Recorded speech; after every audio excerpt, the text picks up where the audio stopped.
what was your experience like creating Carne y Arena, and how was it different from filmmaking? And what challenges did you run into? And what do you think that VR offers to storytelling that film doesn't? Well, I think that's a very good question in a way that's a classic example on what I was trying to explain at the beginning in the first question of confidence.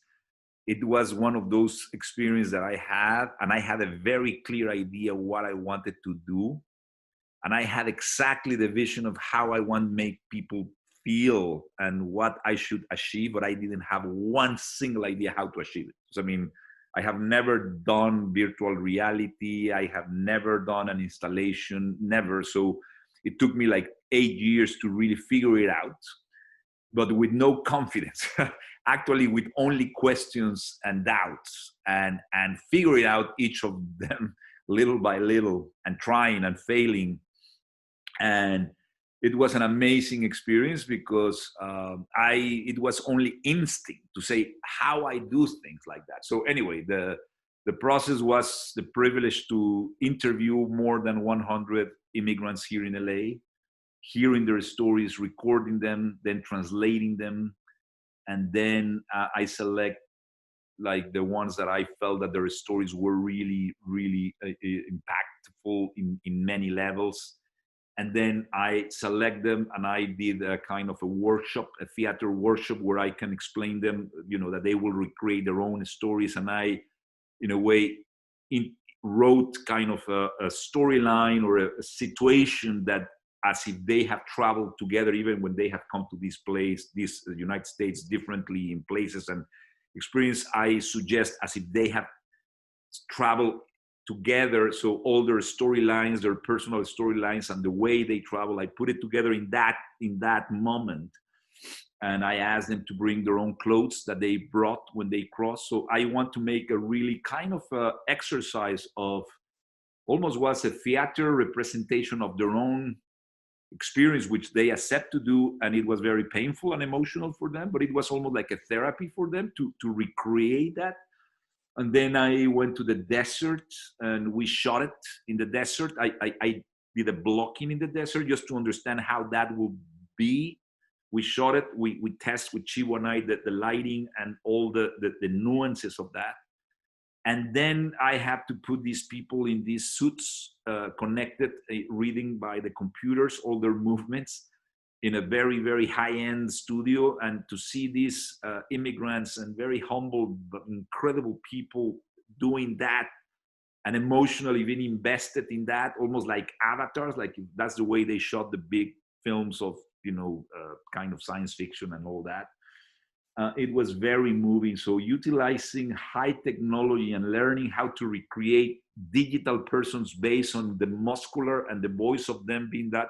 So all the process was learning how to really make that believe. But I think the most important thing for me was the original idea was that I want people to be touching the sand with their naked barefoot. I think that for me was important. Again, the sensorial experience was first than anything. So I felt that if the people could feel how vulnerable you feel in the desert without shoes, which is many of them lose their shoes, or suddenly they have a wound or things like that, or they hurt their feet or something, how vulnerable we are as little animals when we are in the desert for days.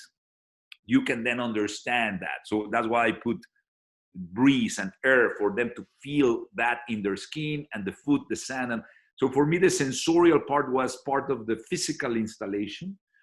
And it took me, months with ILM finding out what, and then the technology is not very good even now. So obviously the faces looks like very cartoonish. So obviously I wanted this to be at night to hide all the technology weaknesses and limitations. So all that tricks of lighting and dust and thing to hide. It took me a lot to really understand how to make these things. And there was a moment, I have to swear, that in the middle of the process, it looked so bad that I thought we failed. I will never make this happen. I mean, it's impossible to show this to people. But the voices of these people and the way they honestly, truthfully were performing. And when I close my eyes and I hear their voices, it was so moving, that it was so good, that I said, this is so good, but I'm not achieving what they don't deserve what I'm doing for them. The image was not right. It was not. And then we keep working, and then we find some other things that suddenly it was like, okay, but it was a miracle moment that it just happened and it worked. But we were very close. I was very close to give up. And anyway, what I'm saying, it was a long road with no confidence, only doubts, only practice, and it was an amazing, I think one of the most joyful experience that I have had in terms of humanly to work with these guys, learn from them, and then technologically to unite the most advanced technology of image and sound at the same time, to do theater, physical installation, and then with the most ancestor remote problem of humanity, which is immigration, and with the most humble. So that union of the two things was a joy, and it was not a film. Also, I mean, I was literally in a territory that I didn't have nothing to lose. So I was really liberated from all the things that I knew, you know. So that was fantastic. Because I mean, it was a fantastic experience.